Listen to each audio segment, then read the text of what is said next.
berperilaku ya, kebiasaan untuk selfie gitu ya, selfie dalam kondisi-kondisi yang tidak sepatutnya, misalnya selfie dengan mayat ayahnya atau di makam dengan mimik yang tidak menunjukkan yang sepatutnya gitu ya. Atau juga kita semakin sering menemukan ya obrolan-obrolan netizen di media sosial yang membuat kita mengelus dada bagaimana liberalnya, bagaimana liarnya ya pemikiran, kemudian perilaku yang mungkin saya yakin orang tuanya tidak akan setuju, dan kalau tahu juga akan sangat prihatin kalau anak-anak. Baik, terima kasih Ibu Dr. Abaya, salam kenal Bapak Ibu semuanya. Assalamualaikum warahmatullahi wabarakatuh. Waalaikumsalam warahmatullahi wabarakatuh. Sebetulnya tidak salah juga Bu, saya memang S2 S3 saya dari gizi masyarakat sumber daya keluarga. Namun kemudian di IPB itu berkembang Departemen Gizi Masyarakat Sumber Daya Keluarga itu jadi 2 departemen. Ya, Departemen Gizi Masyarakat dan Departemen Ilmu Keluarga dan Konsumen. Nah, kemudian saya mengambil Departemen Ilmu Keluarga dan Konsumen. Walaupun background pendidikan saya sebetulnya adalah gizi masyarakat, jadi tidak salah gitu ya. Baik, terima kasih Kang Jana atas undangannya. Salam kenal kepada semuanya, terutama para narasumber, kemudian juga moderator, tadi juga dari Kori. Saya izin share screen untuk menyampaikan pemikiran, poin-poin pemikiran dengan batas waktu yang tadi disampaikan sekitar 20 menit. Jadi dengan tema ini, tema yang sangat baik menurut saya adalah temanya Ramadan Madrasah Universal Membentuk Umat Berkarakter. Dan saya ingin memfokuskan pada peran keluarga di dalam membangun adab, akhlak, karakter, 3 konsep yang similar gitu, walaupun masing-masing punya fokus, tapi seringkali dalam pelaksanaannya sering dipertukarkan. Tapi mungkin adab ini yang rasanya perlu kita angkat karena ada adab, beradab, peradaban gitu ya. Nah, saya dari IPB, dari Fakultas Ekologi Manusia, juga dari suatu perhimpunan penggiat keluarga atau GIGA Indonesia, dan sekarang ada Koalisi Nasional Perlindungan Keluarga Indonesia. Ini sebagai perkenalan saja. Kemudian kenapa saya mengambil adab gitu ya, mengangkat isu adab dan bagaimana peran Ramadan untuk meningkatkan, melejitkan peran keluarga dalam membangun adab dari para anggotanya. Nah, jadi ini suatu hal yang sangat kita kenal ya, katanya ini dari Ali bin Abi Thalib, tapi mohon dikoreksi kalau saya salah. Sejatinya antara ilmu dengan adab itu beriringan. Jadi beriringan, tapi kalau harus memilih katanya, maka adab lebih didahulukan dibandingkan dengan ilmu. Karena buat apa kalau ilmu dalam tanda petik tinggi tapi juga tidak beradab, maka adab itu lebih didahulukan, walaupun sejatinya dia beriringan. Orang yang berilmu harusnya juga adalah juga yang beradab. Nah, kemudian ini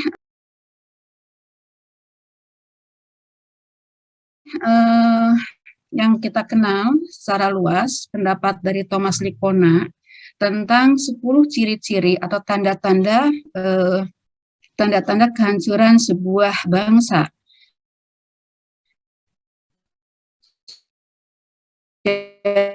Jadi dari 10 ciri-ciri ini dengan akhlak, dengan karakter, misalnya penggunaan bahasa gitu ya, penggunaan kata atau bahasa yang cenderung memburuk.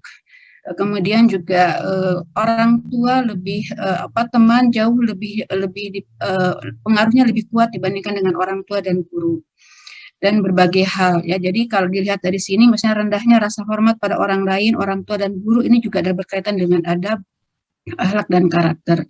Jadi untuk mencegah ini yang dinyatakan oleh Thomas Lippona, maka sebetulnya akar persoalan untuk kita mempertahankan bangsa dan negara kita adalah bagaimana membangun adab, jadi jangan sampai seperti ini banyak orang yang kemudian berani untuk mengatakan kata-kata seperti ini, seperti di dalam kawas ya. Atau misalnya kita temukan sekarang para remaja yang mengatakan sekuler jihadis gitu ya. Untuk sekuler pun juga mereka melakukan jihad untuk sekuler. Dan itu terang-terangan. Nah ini artinya sesuatu yang sudah sangat jauh ya yang diharapkan oleh para orang tua, para guru. Sampaikan dalam waktu 20 menit kurang. Pertama adalah idealnya harusnya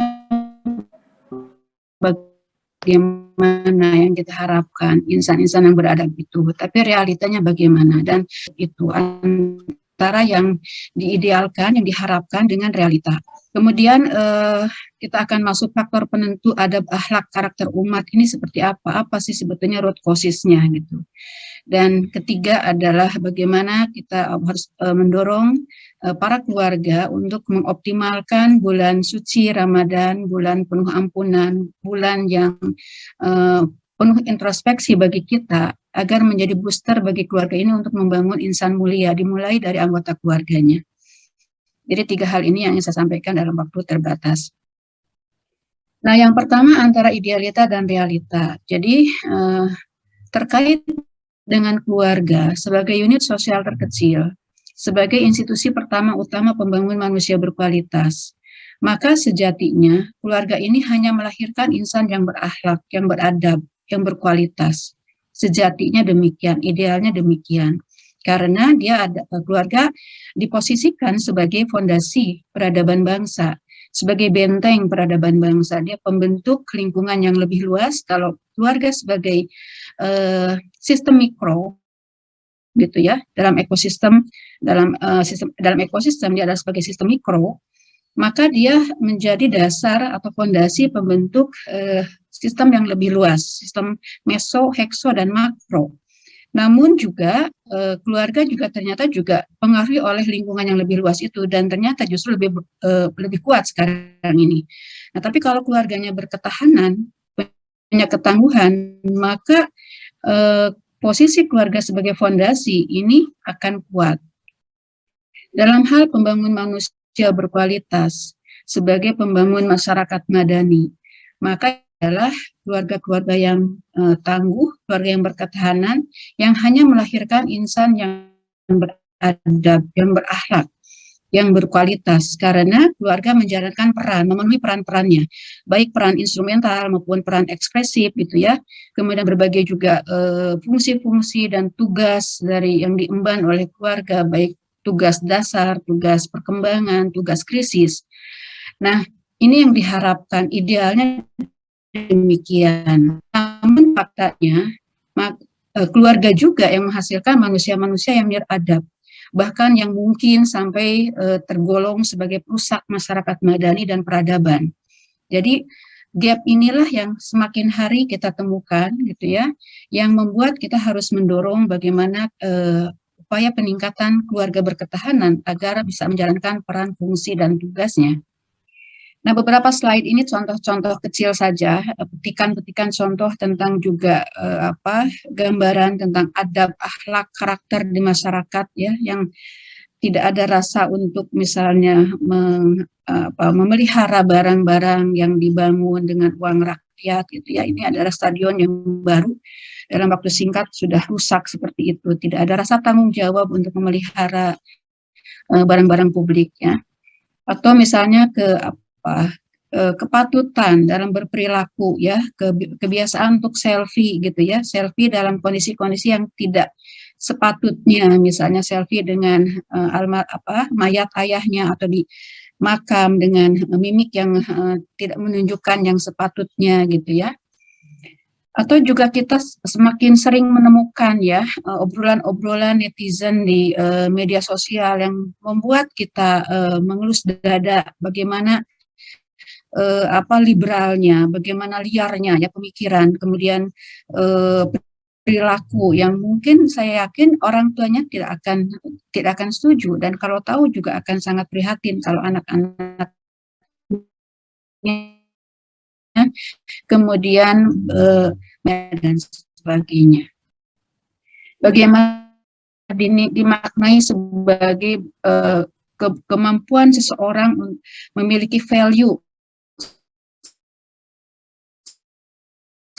bisa menjual sekali, tapi kemudian itu diaminkan ya, diamini oleh puluhan ribu para remaja. Cara berpikir ini juga membuat kita sebagai pendidik ini juga khawatir ya, bagaimana transmisi nilai-nilai yang disalurkan, yang diekspresikan di dalam media sosial yang akhirnya kemudian akan mempengaruhi nilai yang dianut oleh para remaja, para generasi muda kita.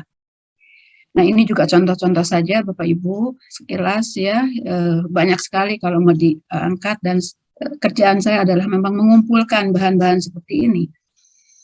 Nah, baik, kemudian dari gap yang kita temukan, yang kita tidak inginkan ya, adanya masalah-masalah terkait adab, akhlak, karakter, seluruh komponen bangsa, bukan hanya anak, bukan hanya remaja, bukan hanya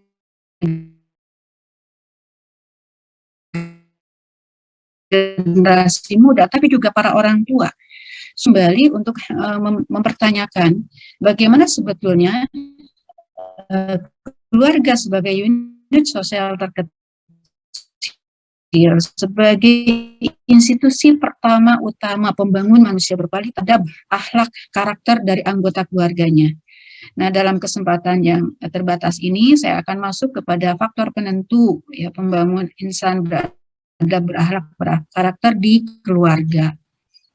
Jadi gambar ini, foto ini saya sengaja pilih ya, ingin menunjukkan betapa anak yang dengan anak peminta-minta, mungkin ya anak miskin ya, nggak tahu apakah itu yatim piatu atau sebagainya, ya dilihat dari bajunya dan sebagainya yang kotor gitu, artinya dengan anjingnya. Ini satu hal yang sangat menyentuh hati ya, betapa bahwa dengan di tengah kekurangan gitu ya, dia bisa berbagi. Nah, jadi kalaupun misalnya kita berpikir bagaimana keluarga mampu menghasilkan anak yang seperti itu, gitu, anak yang di tengah kekurangan, tapi bukan insan-insan yang menjadi rakus kemudian mengambil sumber daya dari lingkungannya, bahkan secara haram, ya tidak halal gitu ya, untuk memperkaya dirinya sendiri, bukan yang menjadi berintegritas, bukan yang generativity ya, dengan rahmatan lil alamin, berkontribusi kepada lingkungannya, tapi kemudian mengambil sumber daya dari lingkungannya hanya semata-mata untuk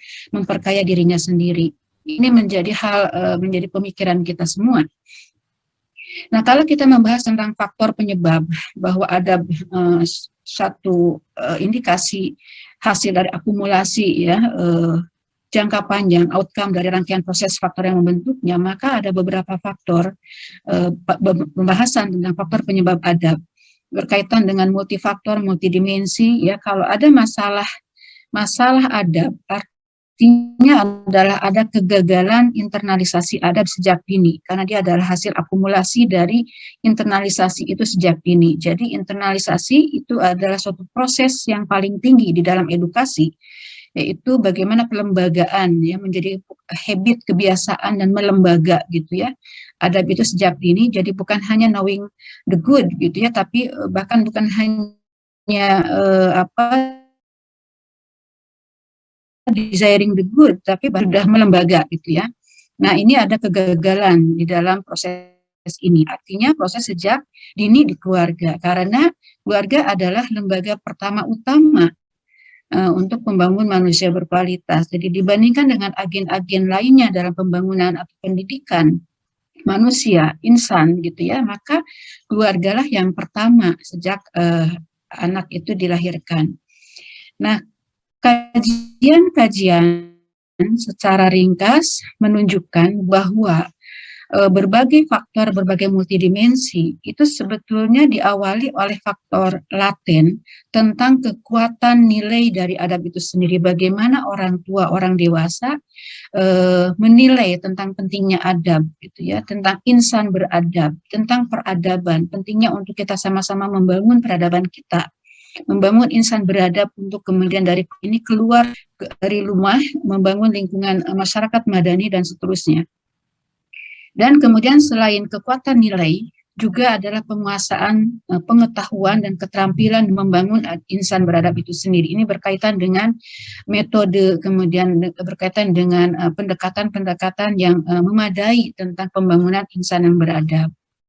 Jadi bagaimana keluarga didorong untuk memiliki atau menjadikan agama sebagai landasan nilai dan tujuan berkeluarga, kesadaran tentang tujuan hidup, tujuan berkeluarga, nilai tentang hidup, nilai tentang keluarga.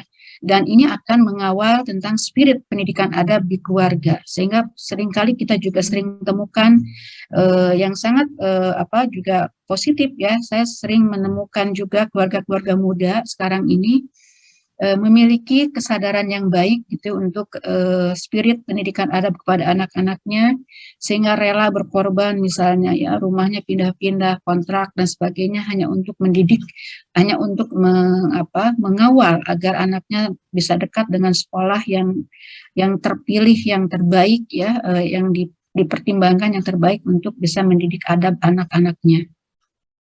Nah, ketika agama sebagai landasan nilai dan tujuan berkeluarga dan menjadi spirit motivasi pendidikan adab, inilah sebetulnya solusi yang sifatnya pencegahan, yang bersifat hulu, bersifat sejak dini di keluarga, untuk memutus rantai lingkaran setan perilaku yang kurang adab, melalui wahana metode pendekatan yang tepat dan memadai, dan bagaimana keluarga mampu mengenali kerentanan keluarga sepanjang kehidupannya.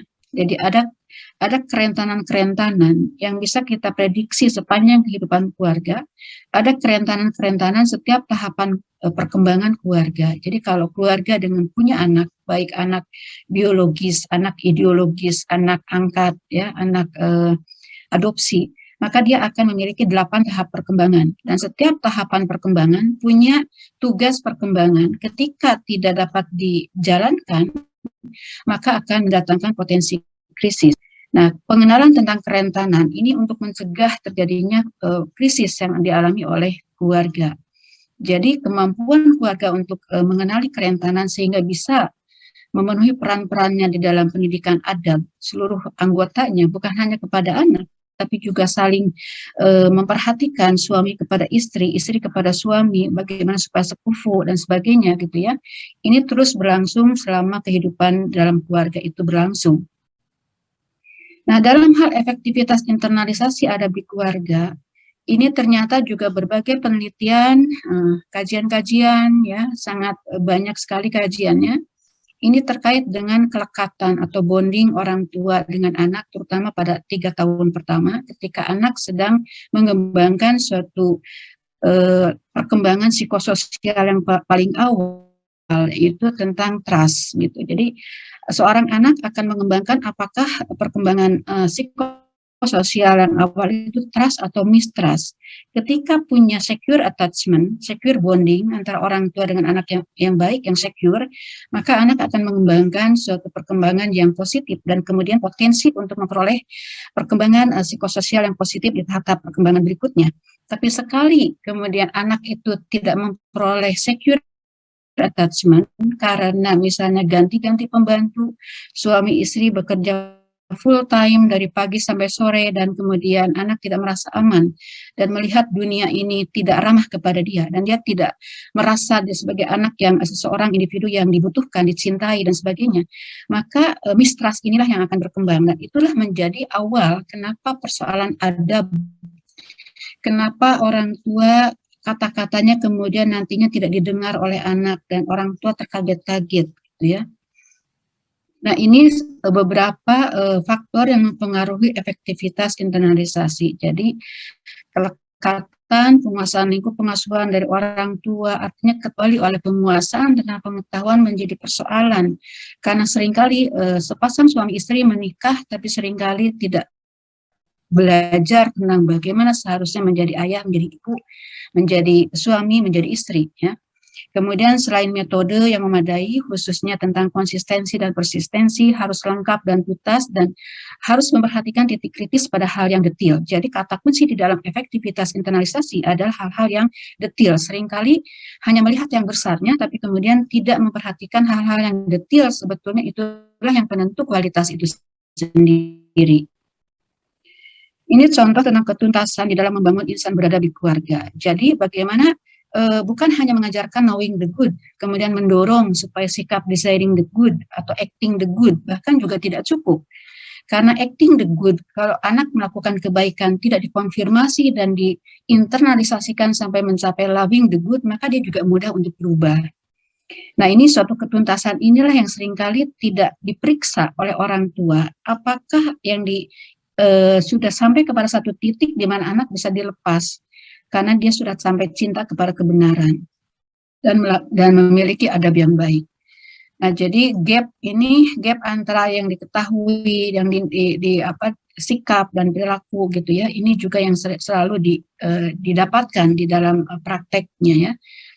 Nah, di dalam internalisasinya sendiri, bagaimana orang tua menstimulus tentang adab, dari mulai sekedar informasi tentang adab itu apa, pengetahuan begitu ya, sampai kemudian dicontohkan, dilaksanakan, dikawal sampai kemudian anak itu mencintai ya hal-hal kebaikan. Disinilah kemudian orang tua juga perlu tahu bahwa tidak selalu lancar semua apa yang diajarkan, dididik gitu ya, dicontohkan itu dengan serta-merta akan otomatis diikuti oleh anak.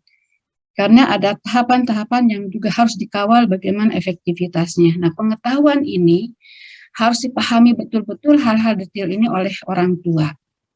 Jadi, mendidik adab itu memerlukan energi khusus, memerlukan waktu khusus, tidak boleh seketemunya, sesisanya waktu dari orang tua, apalagi ketika suami istri bekerja full time, itu dengan pekerjaan yang kaku, dengan jam kerja yang kaku, dan tidak memiliki waktu yang memadai untuk mengajarkan adab, menginternalisasikan adab kepada anak-anaknya. Nah, ini beberapa syarat telaten agar keluarga mampu menjalankan ya mekanisme rinci atau detail membangun adab ya. Saya lewati saja mungkin karena waktunya tidak cukup. Ini juga sebagai contoh saja yang saya ingin angkat bahwa hal-hal detail, mengawal hal-hal yang detail untuk anak memiliki sifat jujur, amanah, setia, adil, cinta kebenaran itu kan harus dikawal setiap saat, setiap waktu, dikuatkan. Jadi tidak bisa seketemunya, sesisanya waktu, apalagi dengan remote, ya dengan WA, kamu sudah makan belum? Kamu sudah simpan barang pada tempatnya? Tidak, nggak bisa, harus ditemenin, harus bahkan dikawal gitu ya, dicontohkan. Kemudian ini juga contoh yang saya ingin angkat saja bahwa the devil is in the detail itu bagaimana menginternalisasikan konsep-konsep ya. Contohnya tentang ini puisi Iqbal yang sangat saya sukai sejak saya dari SMP dulu gitu ya. Apa arti kementahan, apa arti kerapuhan. Ini dikawal, diajarkan kepada anak sehingga kemudian memiliki sensitivitas ya tentang value, tentang konsep, punya kemampuan nalar yang baik. Tidak mungkin diajarkan hanya satu kali, ini ada puisi Iqbal dan gini, bacanya seperti ini, titik gitu ya, tidak bisa.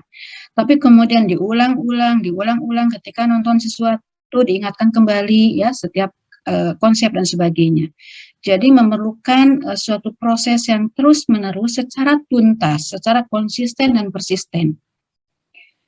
Nah, terakhir Bapak Ibu yang saya hormati, jadi saya ingin mengambil dari tema yang diberikan ini adalah bagaimana sebetulnya bulan Ramadan, bulan suci dan bulan yang mulia, bulan penuh magfirah gitu ya, yang kita diingatkan kembali tentang perjalanan hidup untuk introspeksi ya.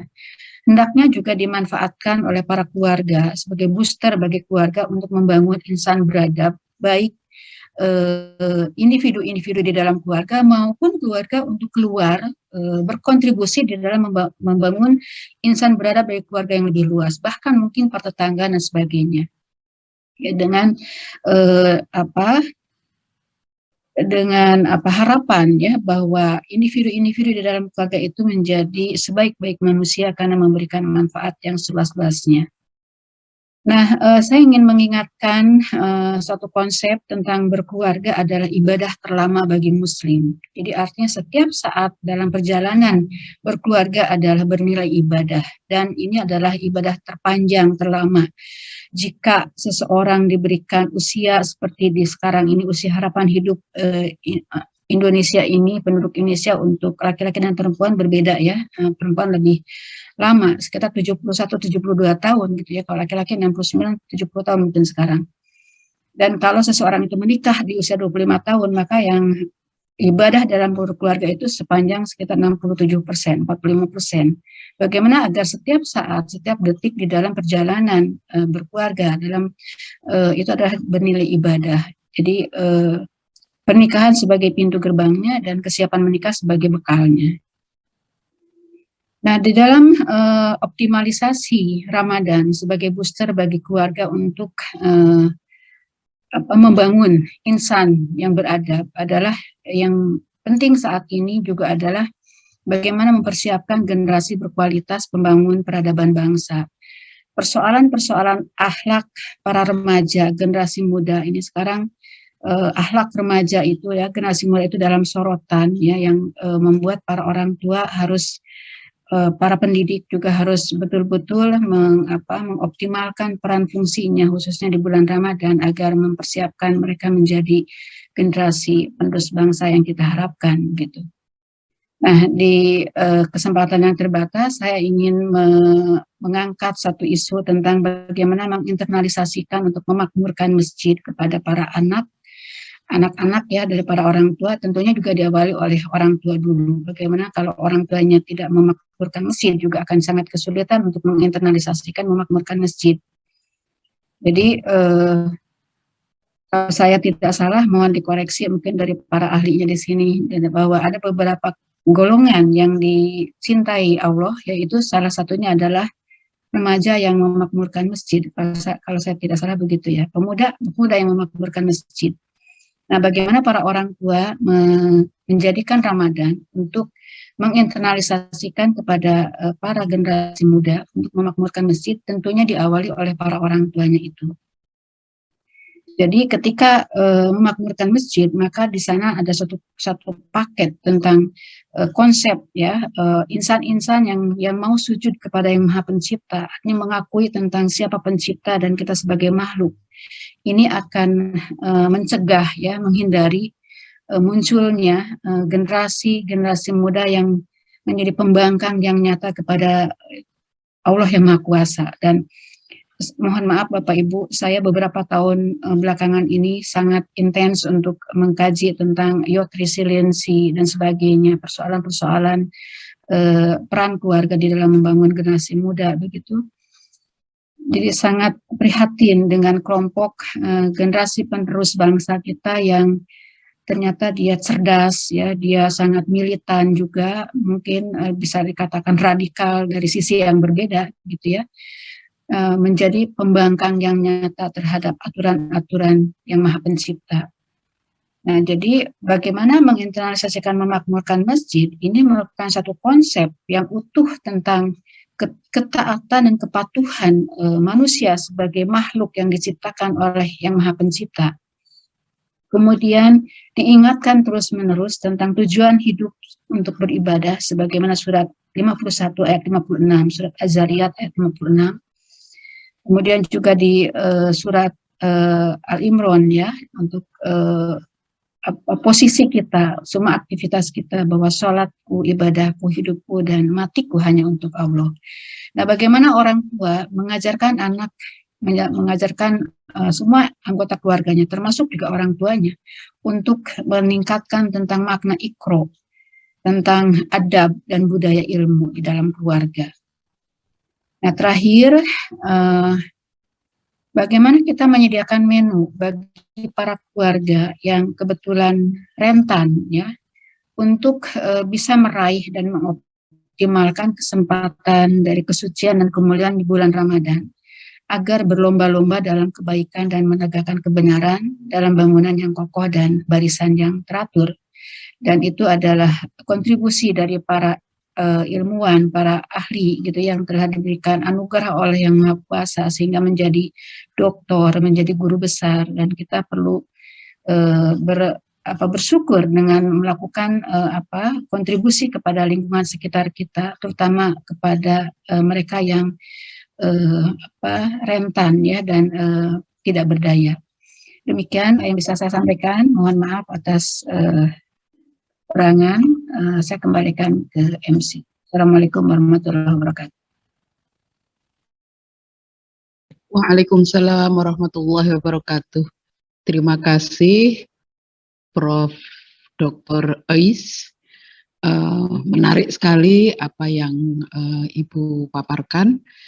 Mungkin ada satu hal, saking banyaknya, jadi banyaknya sebenarnya ingin kita tanyakan, tapi saya kira ada sesuatu yang menarik, bahwa tadi di awal saya pada saat Prof. Nana juga saya sampaikan bahwa sebenarnya masyarakat Indonesia ini punya kelebihan dibandingkan dengan katakan masyarakat di Amerika atau di Kanada atau di Australia dalam sisi menjaga keutuhan keluarga, sehingga mahasiswi terutama mahasiswi di sana itu banyak ditaksir oleh orang-orang Barat karena dikenal orang Indonesia itu sangat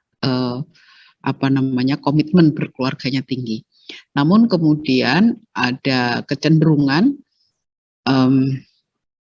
di abad-abad belakangan ini bahwa suami istri dua-duanya kerja, yang tadi bisa anak sepenuhnya dipegang oleh babysitter atau dipegang oleh asisten keluarga, lalu kalau tidak pas maka kemudian menimbulkan